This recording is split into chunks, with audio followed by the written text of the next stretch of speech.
Hello everybody, I'm Miranda McGill with In Place News. This is IPN Lights for vlogs, blogs, and players. Here's what's up for March 27th. In this dramatic footage from India, the baby girl who fell into a 45-foot well was rescued after spending 27 hours in the pit.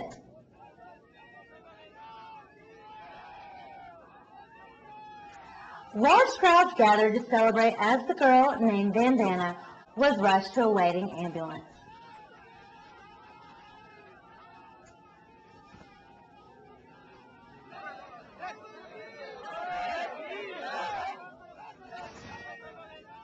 A torn and tangled parachute found by children in southwest Washington state may have belonged to famed hijacker D.B. Cooper, who jumped out of a jetliner in 1971 with $200,000 in cash, never to be seen again. It is an enduring mystery. What happened to the hijacker named D.B. Cooper, who in 1971 jumped out of a jet with a parachute and $200,000 in cash and was never seen again? Now, this discovery, a torn, tangled parachute found by some children. It was sticking up from the ground near an area being graded for a road, found in southwest Washington state, near Amboy. Cooper left the Northwest Orient flight he hijacked somewhere near the Oregon border as the plane flew from Seattle to Mexico City on his orders. The FBI has been talking up the case, looking for tips on the unsolved hijacking. The agency is asking for the public's help when it comes to this parachute, such as whether it's the kind Cooper used, a Navy Backpack 6 with a 26-foot canopy. If this is Cooper's parachute, it will solve one mystery, where he landed.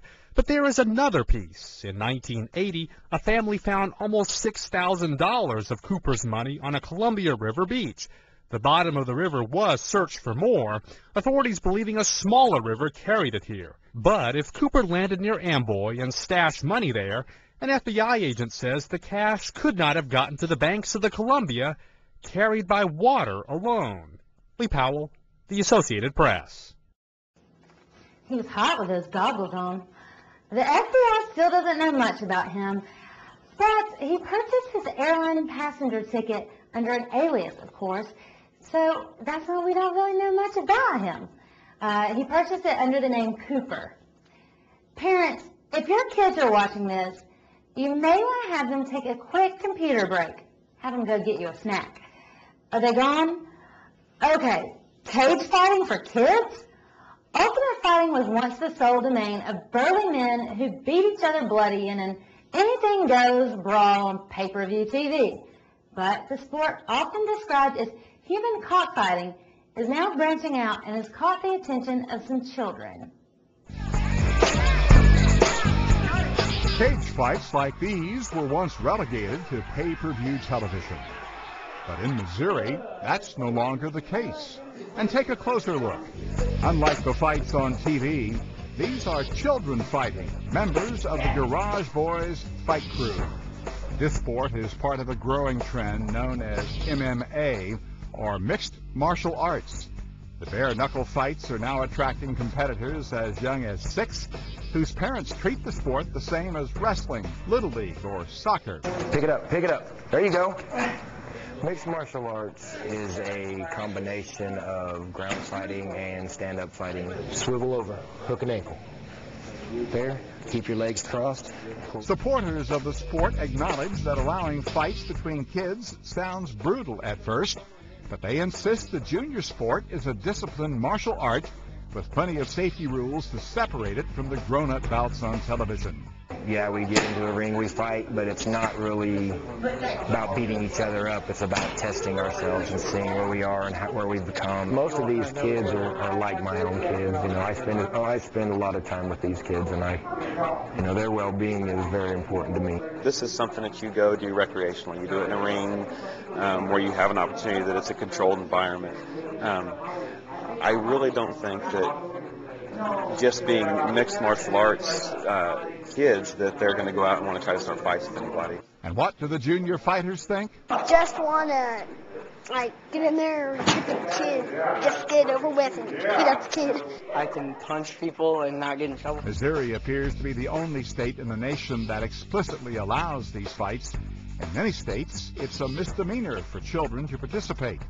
Members of the Garage Boys fight crew expect the sport to grow and point to its increasing popularity on television programs like Ultimate Fighting Championship. Secure his wrist. Okay. Take this leg, kick it across his face. Ross Simpson, The Associated Press. Blame it on my country roots, but that just looks like wrestling to me. Now, have you ever been told that you're out of this world? Well, I hope you haven't, and if you were told that, I hope you didn't go home with whoever told you that. But now for about $200,000, you can be out of this world. A California aerospace company plans to enter the space tourism industry with a 2-seat rocket ship capable of suborbital flights to altitudes more than 37 miles above the Earth. The AP's John Moan explains. X-Corps, Link Swan, ready for engine light in 3, 2, 1. Say hello to the newest entrant into the commercial race into space. We call this vehicle the Lynx.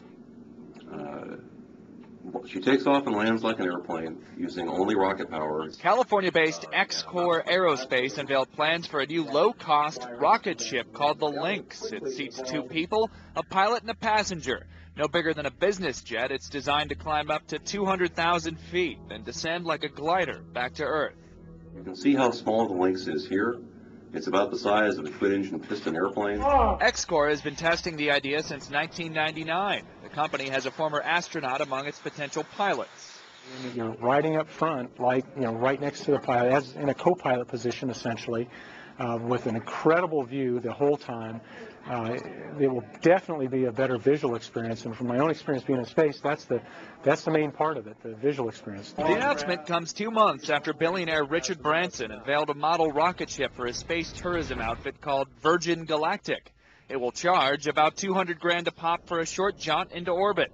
X-Corps intends on being a spaceship builder, with other companies operating the Lynx and setting prices. I do think that our price to them is low enough that they should be able to resell this at about half the price point that our competitors are looking at. So who can really afford this? They have more money than time. They could easily afford a $200,000 safari in Africa, but they don't have the time. They can do this in a day and get an experience they'll remember the rest of their life.